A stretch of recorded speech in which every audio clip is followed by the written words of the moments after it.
بسم الله الرحمن الرحيم قل بفضل الله وبرحمته فبذلك فليفرحوا صدق الله مولانا العظيم وبلغنا رسوله النبي الأمين المدين المعين الكريم ونحن على ذلك لمن الشاهدين والشاكرين والحمد لله رب العالمين. بارگاہ رسالت مآب صلی اللہ تعالی علیہ وسلم میں تحفہ درود پاک پیش کریں. پڑھیں بآواز بلند. اللہم صلی علی سیدنا و مولانا محمد وعلی آلہ الکرام وابنہ الکریم وبارک وسلم.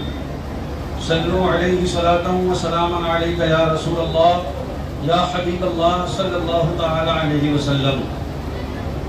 حضرات، ہماری جانب سے آپ تمامی حضرات کو جشن عید میلاد النبی صلی اللہ تعالی علیہ وسلم کی سلیم قلب سے مبارکباد پیش کرتے ہیں. آپ تمام حضرات کو سبھی کو میری جانب سے عید میلاد النبی صلی اللہ تعالی علیہ وسلم بہت بہت مبارک ہو. اور یہ ایک نارمل سی بات ہے، کسی بھی مذہب کا ماننے والا ہو، کسی بھی دھرم کا پالن کرنے والا ہو، جب اس کو کوئی نعمت ملتی ہے وہ فطری طور پر اس پر خوش ہوا کرتا ہے. ہوتا ہے کہ نہیں ہوتا ہے؟ فطری طور پر خوش ہوتا ہے. ایک ننھا سا بچہ ہو، اگر اس کو اب چاکلیٹ دے دو، ٹافی دے دو، کھلونے دلا دو، کوئی گاڑی گھوڑا لے کے دے دو، انسان نئی کار لے کے آتا ہے، اونچا بنگلہ بنا لے، اس پر خوش ہوا کرتا ہے. یہ انسان کی فطری بات ہے. اللہ نے انسان کی فطرت میں اس چیز کو رکھا ہے کہ جب اس کو کوئی نعمت ملا کرتی ہے تو وہ خوش ہوا کرتا ہے، جس کا ذکر اللہ نے قرآن میں فرمایا ہے وَإِنَّا أَذَقْنَا الْإِنسَانَ مِنَّا رَحْمَةً فَرِحَ بِهَا. یعنی اللہ کی جانب سے جب اس کو کوئی رحمت، کوئی نعمت ملا کرتی ہے تو وہ اس پر خوشی منایا کرتا ہے. اور اللہ نے خوشی کا حکم دیا بھی ہے. قرآن میں رب فرماتا ہے قُلْ بِفَضْلِ اللَّهِ وَبِرَحْمَتِهِ فَبِذَلِكَ فَلْيَفْرَحُوا.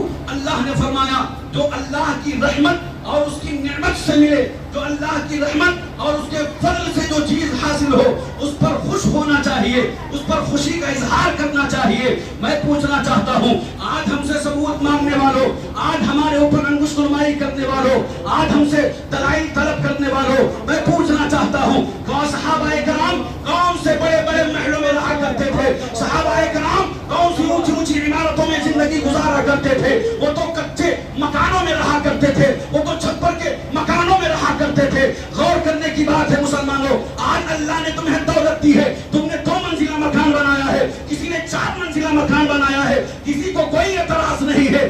معلوم کیا ہوا؟ اگر آپ سے پوچھا جائے کیا صحابہ کرام اتنی قیمتی لباس پہنا کرتے تھے؟ جواب دو گے نہیں، اتنے قیمتی لباس نہیں پہنتے تھے. تو آج ہم سے ثبوت مانگنے والوں مجھے دلیل دو اس بات پر. مجھے بتاؤ جب صحابہ کرام کے دور میں اس وقت میں ایسا عالم میں اسلام پنپ رہا تھا، اسلام پھیل رہا تھا، وہ کنڈیشن اور تھی، یہ کنڈیشن اور تھے، لیکن عالم چاہے جیسا بھی رہا ہو، دور کیسا بھی رہا ہو، نعمت کے ملنے پر خوشی کا اظہار ہر دور میں کیا گیا ہے اور صحابہ کرام نے بھی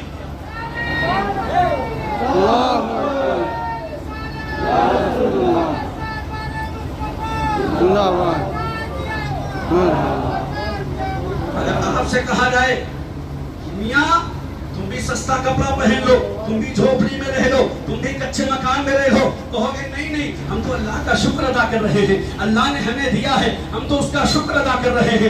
اللہ نے جو دولت ہمیں عطا کی ہے اس نعمت کا اظہار کر کے ہم اللہ کا شکر ادا کر رہے ہیں. تو میں سینہ ٹھوک کر کہنا چاہتا ہوں اور ایمانی طاقت کے ساتھ بولنا چاہتا ہوں، اما جب تجھے دولت ملتی ہے تو اس کی نعمت، اس نعمت کے اظہار کے لیے تو خوشی کا اظہار کر سکتا ہے، لیکن جس کے سینوں میں اللہ تعالیٰ نے پیارے حبیب کے صدقے ایمان جیسی دولت عطا کی ہے، جو جس نبی کے صدقے میں وہ دولت عطا ہوئی ہے، جب اس نبی کی آمد کا دن آتا ہے تو ہم سنی مسلمان اپنی محبت کا اظہار کرتے ہیں. غور کرو مسلمانوں، مسلم شریف جلد 2 صفحہ نمبر 343 کی حدیث پاک ہے، بڑی مشہور حدیث پاک. ایک مرتبہ مسجد نبوی میں ہمارے اور آپ کے آقا صلی اللہ تعالیٰ علیہ وسلم تشریف لے جاتے ہیں. کیا دیکھتے ہیں؟ صحابہ کرام کا ہجوم لگا ہوا ہے. صحابہ کرام آپس میں بیٹھ کر گفت و شنید کر رہے ہیں، نہ جانے کس چیز کا تذکرہ کر رہے ہیں، نہ جانے کس چیز کے بارے میں باتیں کر رہے ہیں. غور تو کرو مسلمانوں، میرے اور آپ کے آقا قریب پہنچتے ہیں اور سوال کرتے ہیں، ما اجلسکم، یہ تمہاری مجلس کیسی ہے، یہ تمہاری محفل کیسی ہے، یہ تمہارا مجمع کیسا ہے، یہ تمہارا یہاں پر بیٹھنا کیسا ہے. جبکہ وہ خالق کائنات کے پیارے حبیب جانتے ہیں، جو فرش زمین پہ رہ کر عرش بری کی خبریں کو جانتے ہیں. لیکن پوچھنے میں حکمت یہ تھی، میرے آقا جانتے تھے ایک نہیں دو چار زمانے کے بعد میں ایسا وقت آئے گا، ایسا دور آئے گا کہ لوگ میرے مصطفیٰ کے جو کریم صلی اللہ علیہ وسلم کے دیوانے ہوں گے، ان سے لوگ دلیل طلب کریں گے. تو صحابہ کرام سے پوچھتے ہیں کہ تمہارا یہ جلسہ کیسا ہے. میرے آقا سب جانتے ہیں لیکن اس کے باوجود بھی پوچھ رہے ہیں. غور کرو مسلمانوں، تو صحابہ کیا عرض کرتے ہیں کہ جلسنا نذکر اللہ ونحمدہ، یا رسول اللہ ہم بیٹھے ہیں اللہ کا ذکر کر رہے ہیں. تو دیکھو ہم بھی نبی کی محفلیں بھی سجاتے ہیں، ہم بھی نبی کی محفل میں بیٹھتے ہیں کہ نہیں بیٹھتے ہیں، اللہ کا ذکر کرتے ہیں کہ نہیں کرتے ہیں. وہ اللہ کا ذکر کر رہے ہیں، ہم بھی نعرہ تکبیر کر کے نعرہ رسالت کر کے اللہ کا ذکر کر رہے ہیں. معلوم کیا ہوا؟ جو صحابہ کر رہے تھے وہی ہم کر رہے ہیں. لیکن وہ مجلس کسی زکات کی مجلس نہیں تھی، وہ نماز کے مسائل کی مجلس نہیں تھی. غور کرو مسلمانوں، میرے آقا فرماتے ہیں تمہارا بیٹھنا کیسا ہے، تمہاری مجلس کیسی ہے. تو اللہ اکبر، صحابہ کرام کا جواب سنو. عرض کرتے ہیں یا رسول اللہ علی ما ہدانا للاسلام، علی ما ہدانا للاسلام ومن علینا بکا.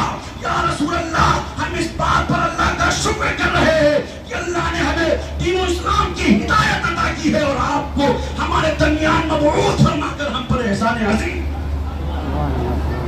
مجھے بتاؤ صحابہ کرام کا یہ عمل ہے کہ نہیں ہے؟ صحابہ کرام اللہ کا شکر ادا کر رہے، اللہ کی اس نعمت کا شکریہ ادا کر رہے ہیں اور بیٹھ کر اللہ کا ذکر کر رہے ہیں. کتنی دلیلیں چاہیے آپ کو؟ منانے والے کے لیے کسی دلیل کی ضرورت نہیں ہے، سینے میں عشق مصطفیٰ ہونا کافی ہے. وہ لوگ اس لیے بیٹھے تھے، وہ لوگ اس لیے وہاں پر جمع ہوئے تھے کہ اللہ نے ہمیں پیارے مصطفیٰ صلی اللہ تعالیٰ علیہ وسلم جیسی نعمت عطا کر دی جس کے صدقے میں اللہ تعالیٰ نے ہمیں اتنا بڑا اعجاز عطا فرما دیا. جبکہ عرب کے لوگ جانتے ہیں وہاں کا ماحول کیسا تھا، وہاں کا ماحول و مزاج کیسا تھا. لوگ زندہ اپنی بچیوں کو درگور کر دینا، اپنے آپ پر فخر محسوس کیا کرتے تھے. غور تو کرو مسلمانوں، وہ صحابہ عرض کرتے یا رسول اللہ ہم تو اس چیز کا شکر ادا کر رہے ہیں، ہم تو اس چیز کا تذکرہ کر رہے ہیں، ہم تو اس چیز کا ذکر کر رہے ہیں کہ ہم بیٹھے اسی بات کے لیے ہیں، ہم تو ذکر اسی بات کے لیے کر رہے ہیں کیونکہ جب تک آپ آئے نہیں تھے ہم عرب کے وحشی ماحول میں زندگی گزار رہے تھے.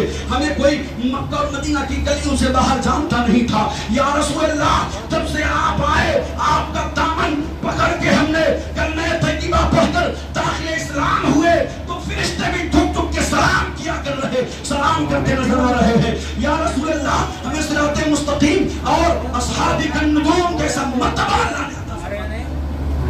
غور تو کرو مسلمانوں، اپنی اللہ کی اس نعمت پر جتنا شکر ادا کرو اتنا کم ہے اور جتنا شکر کرو اتنا کم ہے. ہمارے رسول کی آمد کے میلاد اور محفلیں منعقد کرنے کے لیے، عید میلاد النبی منانے کے لیے ہماری ایک جانے کا، ہماری نسلوں کی جانے کا قربان ہے. اس نبی پاک صلی اللہ تعالیٰ علیہ وسلم کی میلاد منانے کی اللہ ہم سب کو توفیق عطا فرمائے اور یوں ہی دن بدن زیادہ سے زیادہ تعداد میں اللہ تعالیٰ ہم سب کو شرکت کی توفیق عطا فرمائے.